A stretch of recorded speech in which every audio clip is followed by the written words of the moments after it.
이름으로 감사하며 기도드렸사옵나이다. 아멘. 올해는 3월 31일이 부활주일이니까 지난주 수요일부터 사순절이 시작되었습니다. 부활주일 전 40일 동안의 기간을 사순절이라고 합니다. 이 기간에는 주님의 고난과 죽음을 묵상하면서 인간의 죄와 용서에 대해서 생각하는 기간입니다. 따라서 이 시간에는 인간의 죄와 용서에 대해서 생각할 수 있는 본문을 선택했습니다. 이런 의미에서 로마서의 모든 구절, 한 구절 한 구절이 다 중요하겠지만 오늘 본문은 참으로 중요한 부분입니다. 오늘 본문에 보면 두 사람, 곧 아담과 그리스도가 나옵니다. 우리는 아담과 그리스도를 제대로 이해하지 못한다면 결코 복음을 온전히 이해할 수가 없습니다. 특별히 우리는 아담과 그리스도에 관한 두 가지 질문에 대해서 올바르게 대답할 수 있어야 됩니다. 첫 번째 질문은 아담 한 사람이 죄를 범하였는데 왜 모든 사람이 아담 안에서 함께 죄인이 되었느냐 하는 것이고, 두 번째 질문은 그리스도 한 분이 십자가에서 죽으셨는데 어떻게 그리스도께 나오는 수많은 사람들이 모두 다 의롭다 하심을 얻고 구원을 받을 수 있느냐 하는 질문이에요. 이것은 곧 우리가 왜 죄인이고 우리는 왜 그리스도를 믿어야 되는가 하는 질문에 대한 답이기도 해요. 그러므로 이 질문은 참으로 중요한 질문이고 이 질문에 대한 바른 대답을 할 수 있어야지 돼요. 그런데 오늘 본문은 이 두 가지 질문에 대한 답을 매우 함축적으로 잘 요약하고 있습니다. 그리고 오늘 본문은 신학적으로도 매우 중요한 부분입니다. 어려운 내용이지만 구원에서 굉장히 중요한 근거를 제시해주고 있습니다. 특별히 오늘 본문 12절, 14절에서는 죄가 어떻게 세상에 들어왔고 인간이 왜 죽게 되었고 왜 세상이 이처럼 불행하게 되었는가 하는 것을 말씀해주고 있어요. 그러나 이것이 끝이 아니고 본문 15절 이하에서는 하나님이 어떤 은혜와 선물을 준비하셨는지도 말씀하고 있어요.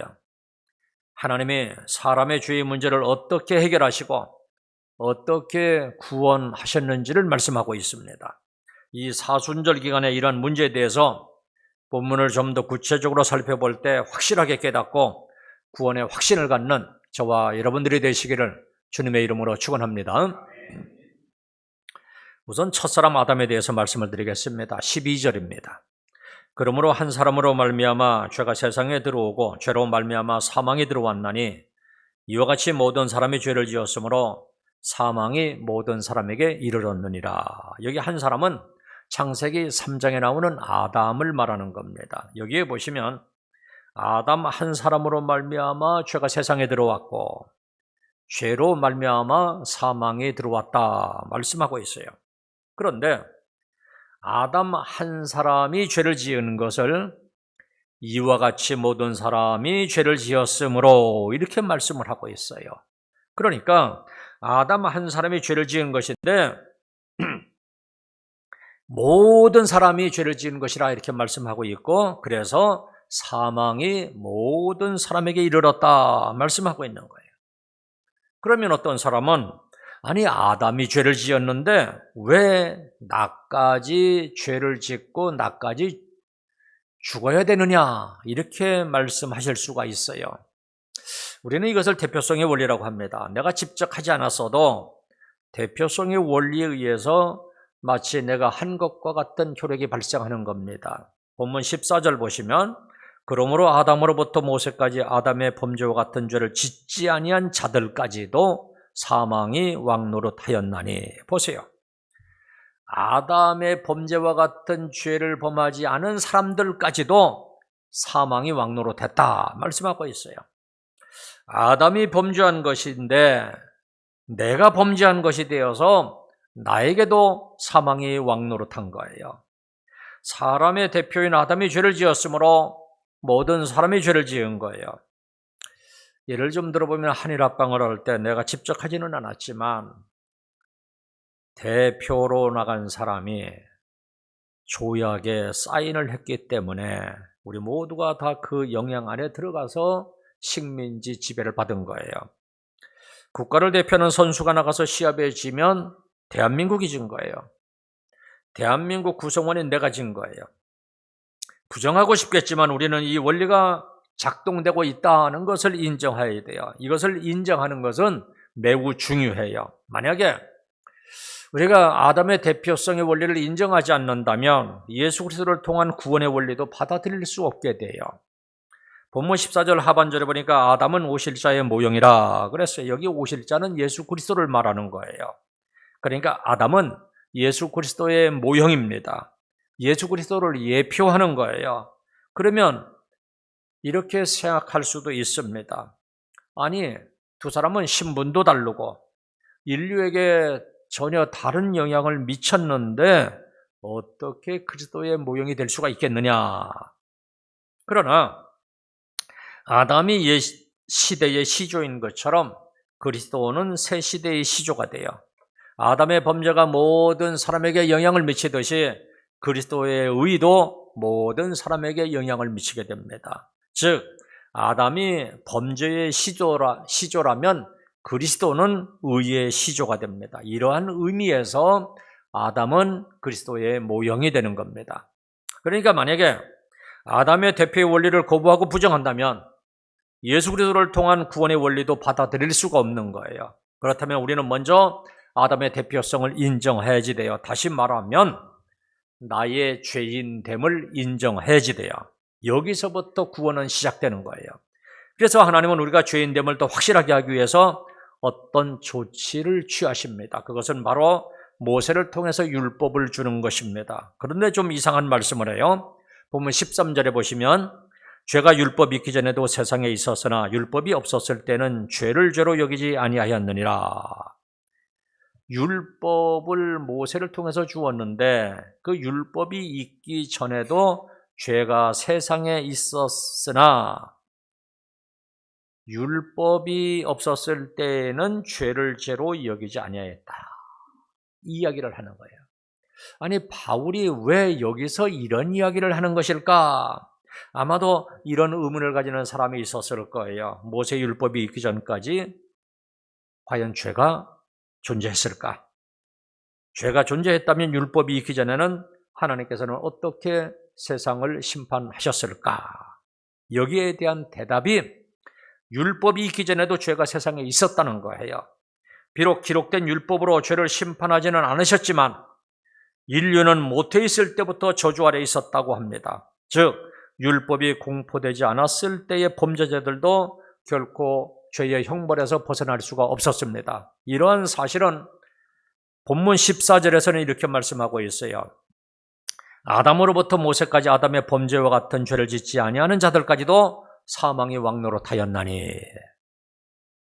율법이 주어지기 전까지의 기간에도 죄의 결과로 인해서 생기는 사망이 인류를 지배했다는 거예요. 이것이 모세의 율법이 주어지기 전에도 죄가 세상에 존재했다는 확실한 증거가 되는 거예요.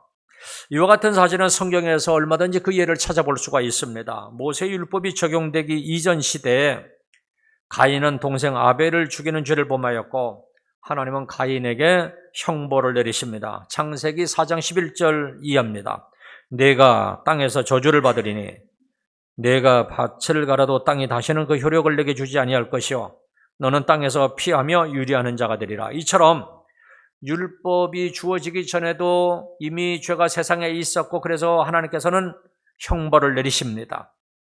노아의 홍수도 역시 마찬가지입니다. 노아 시대에 죄악이 세상에 관영했어요. 그래서 하나님은 홍수로 세상을 심판하십니다. 소돔과 고모라 성에서도 이 사실을 확인할 수가 있어요. 창세기 18장에 보시면 소돔과 고모라 성 사람들이 죄악이 심히 무거웠다 이렇게 말씀하고 있어요. 그래서 하나님의 천사를 보내어 직접 그 죄악을 확인하신 후에 유황과 불을 비같이 내려서 소돔과 고모라 성을 멸하십니다. 이처럼 모세의 율법이 주어지기 전에도 죄는 세상에 있었어요. 그래서 각 나라에서는 나름대로 법률이 있었고 도덕적 관습법도 있었고 사회를 통치해 나가는 분물들도 있었어요. 그래서 율법이 주어지기 전에도 죄에 대한 형벌이 있었어요. 그렇다면 바울은 왜 오늘 본문에서 굳이 이 사실을 언급하고 있을까? 바울은 지금 단순히 법에 저촉되는 죄에 대해서 말씀하고 있는 것이 아니에요. 보다 더 보편적인 의미에서의 죄에 대해서 말씀하고 있는 거예요. 곧 하나님과 분리되고 하나님을 반역하는 삶 자체를 죄로 규정하고 있는 거예요. 율법이 있기 전 사람들은 죄를 윤리적인 것으로만 생각했어요.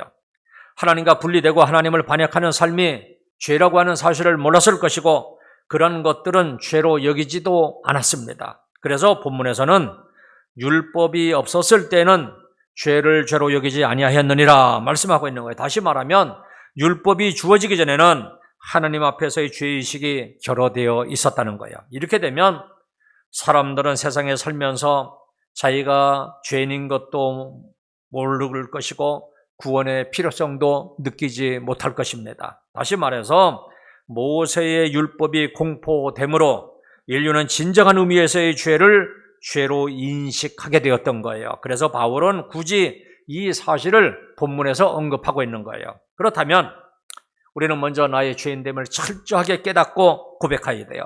본문 20절 보세요.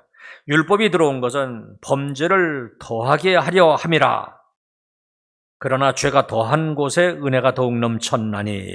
보세요. 여기 율법이 들어온 것은 범죄를 더하게 하려 했다는 것은 다른 말로 얘기하면 나의 죄인됨을 더욱더 철저히 깨닫게 하기 위해서 율법을 주셨다는 말씀이에요. 왜냐하면 죄가 더한 곳에는 나의 죄인됨을 깨달은 곳에는 하나님의 은혜가 더욱더 넘쳐나기 때문입니다. 이처럼 나의 죄인됨을 깨닫고 고백한 자들을 위해서 바울은 하나님의 은혜로 준비된 선물이 있다 또 소개를 하고 있어요. 하나님이 은혜로 준비된 선물은 곧 예수 그리스도를 말하는 겁니다. 본문 16절 보세요. 또 이 선물은 범죄한 한 사람으로 말미암은 것과 같지 아니하니 심판은 한 사람으로 말미암아 정죄에 이르렀으나 은사는 많은 범죄로 말미암아 의롭다 하심의 이름이니라. 하나님이 은혜의 선물로 준비하신 예수 그리스도는 여기 지금 누구와 다르다고 말씀하고 있습니까? 범죄한 한 사람, 아담과는 다르다 말씀하고 있어요. 따라서 지금부터는 아담과 예수 그리스도가 어떻게 다른가 하는 것에 대해서 좀 말씀을 드리겠습니다. 본문 16절 하반절에 보니까 심판은 한 사람으로 말미암아 정죄에 이르렀으나 은사는 많은 범죄로 말미암아 의롭다 하심의 이름이니라. 보세요. 아담이 죄로 말미암아 우리에게 정죄와 죽음을 가져왔어요. 아담은 첫사람이면서 동시에 인류의 대표였어요. 이것이 어떤 의미가 있는 것인가? 하나님이 아담과 언약을 맺으셨지만 이것은 앞으로 아담에게서 태어나게 될 모든 사람들을 위해서 언약을 맺은 것이었어요. 하나님은 창조이시고 인간은 피조물입니다. 하나님은 당신의 형상을 따라서 지음받은 인간을 사랑하셨고 계속해서 인간과 사랑을 주고받으면서 지내기를 원하셨습니다. 그래서 피조물인 인간이 창조이신 하나님의 뜻과 명령에 순종하면서 살아가야 될 존재라 하는 것을 잊지 않게 하기 위해서 하나님께서는 특별히 다른 것은 다 허용하시면서도 선하게 알게 하는 나무의 실과는 따먹지 말라 그랬어요. 그러면서 그것을 먹는 날에는 정령 반드시 죽으리라 선언을 하셨습니다. 우리는 이것을 가리켜서 행위언약이라고 해요. 창조언약, 아담언약, 생명언약이라고 부르기도 해요. 이것은 아담 한 사람만을 위한 것이 아니라 모든 인생을 위한 언약이었어요. 하지만 첫사람 아담이 하나님 앞에서 범죄함으로 이 언약을 깨뜨렸을 때 우리는 아담과 함께 죄인이 되었고 죄와 함께 사망도 찾아왔습니다. 하지만 인간은 단순히 아담과의 이런 언약과의 관계에서만 혹은 법정적으로만 죄인이 된 것이 아니었어요. 다시 말해서 우리에게는 실제로 아무런 죄도 없는데 단순히 인류의 대표였던 아담의 죄를 범했기 때문에 죄인이 된 것이 아니라는 말이에요. 대표성의 원리에 의해서만 우리가 죄인이 아니라는 거예요. 아담이 범죄했을 때 온 인류는 아담 안에 있었고 온 인류는 아담을 통해서 죄의 영향을 실제로 받게 되었어요. 아담이 죄로 인해서 타락하였고 죄로 오염되었기 때문에 아담에게서 난 자식들은 모두가 다 실제적으로 죄의 영향을 받았고 죄에 물들었어요. 우리는 이것을 아담의 죄의 전가라 이렇게 부릅니다. 아담의 죄와 죄책은 아담의 후손된 모든 사람들에게로 실제로 전가되었어요. 그래서 모든 사람은 나면서부터 언약적 관계로 인해서도 죄인이지만 실제로 죄성, 부패성을 가지고 태어나고 실제로 죄를 짓는다는 점에서도 죄인입니다. 그래서 바울은 본문 12절에서 모든 사람이 죄를 범하였으므로, 보세요. 모든 사람이 실제로 죄를 범하였으므로 사망이 모든 사람에게 이르렀느니라 이렇게 말씀하고 있어요. 율법이 있기 이전에도 죄는 세상에 있었어요. 다만 율법이 없었을 때는 사람들이 죄를 죄로 알지 못하고 살았을 뿐이지 그때에도 사람들은 여전히 죄를 짓고 있었습니다. 그래서 아담부터 모세 때까지의 사람들도 비록 아담처럼 똑같은 에덴 동산에 살아보지도 못했고 똑같은 선악과를 따먹지도 않았지만 그들은 죽음을 경험했던 것은 실제로 저들도 죄를 지었기 때문입니다. 아담의 때로부터 모세의 때까지도 사망은 아담의 범죄와 같은 죄를 짓지 않은 자들 위에도 왕노릇했어요. 이처럼 아담은 우리에게 정죄와 죽음을 가져왔습니다. 그런데 그리스도는 우리에게 의와 의롭다 하심과 영원한 생명을 선물로 주셨어요. 본문 14절에 보시면 아담은 오실자의 모형이라 그랬어요. 아담이 모형이니까 원형은 따로 있다는 얘기가 되잖아요.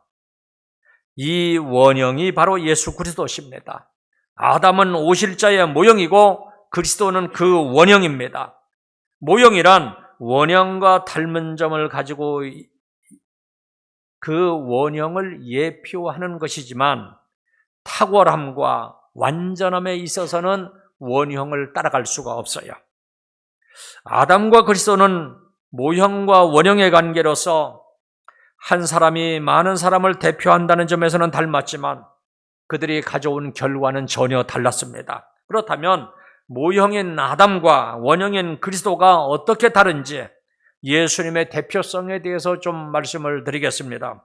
첫사람 아담은 우리에게 죄와 정죄와 죽음을 가져왔지만 그리스도는 우리에게 의와 의롭다 하심과 생명을 값없이 선물로 주셨습니다.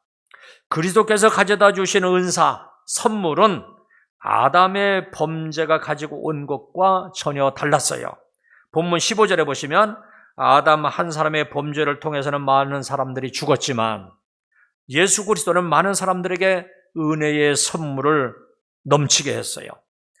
본문 16절에 보시면 아담의 범죄는 정죄에 이르는 심판을 가져왔지만 그리스도께서는 죄인들을 많은 범죄로부터 의롭다 하심에 이르게 하는 선물을 가지고 오셨어요.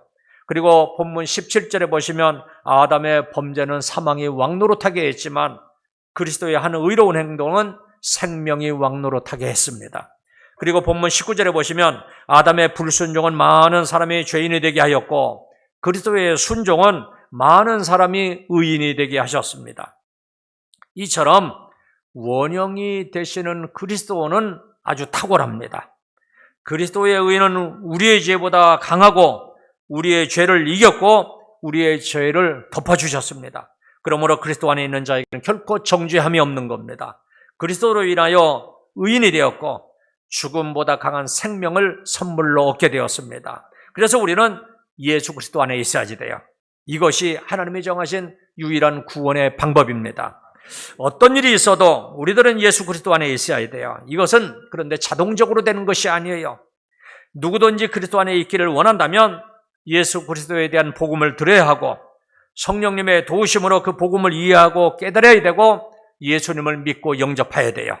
누구든지 예수님을 믿고 영접하기만 하면 새 생명을 선물로 받습니다. 거듭나는 겁니다. 하나님의 자녀가 되고 천국 백성이 되는 거예요. 이것이 우리가 복음을 믿어야 되는 이유이기도 하고 복음을 전해야 되는 이유이기도 합니다. 복음을 듣고 예수님을 믿는 것 외에는 천국에 갈 방법이 전혀 없어요. 왜 예수님이 이 땅에 오셨고 십자가에 죽으셨는지를 생각해 보십시오.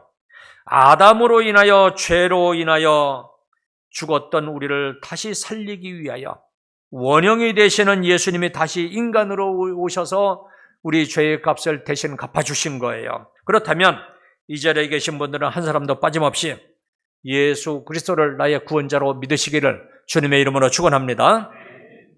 그러면 마지막으로 나 한 사람은 어떤 의미가 있는가에 대해서 좀 생각해 보겠습니다. 19절입니다. 한 사람이 순종하심으로 많은 사람이 의인이 되리라. 예수님 한 사람이 순종함으로 많은 사람이 의인이 될 것이라는 거예요. 여기서 되리라고 하는 헬라어는 미래 수동형이에요. 하나님의 은혜의 역사가 과거와 현재와 미래를 포함해서 모든 시대에 지속적으로 이루어질 것이라고 하는 말씀이에요. 여기에서 우리는 좀 생각해 봐야 돼요. 아담 한 사람으로 말미암아 죄가 세상에 들어오고 사망이 왕노릇하게 되었어요. 그리고 그리스도 한 사람으로 말미암아 죄사함을 받고 생명이 왕노릇하게 되었습니다. 모든 것이 한 사람으로 말미암아입니다.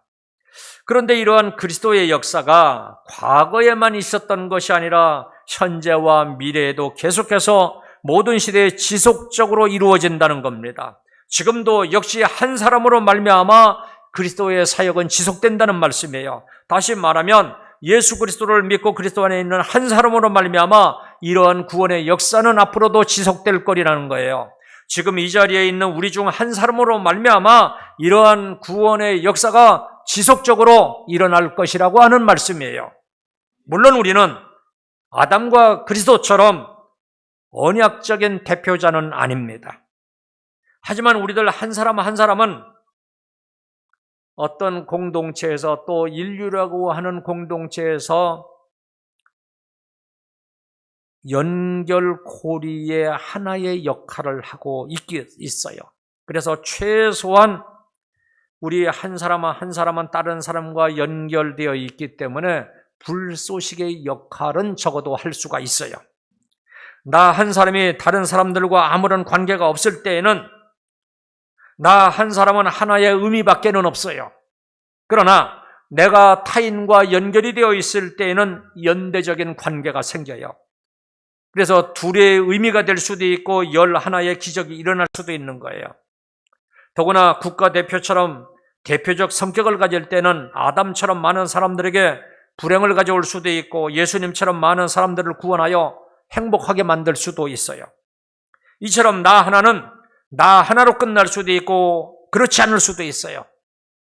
중요한 것은 나는 우리라고 하는 공동체 안에 지금 있고 우리와 연결이 될 때는 놀라운 기적의 역사가 일어날 수도 있다는 사실이에요.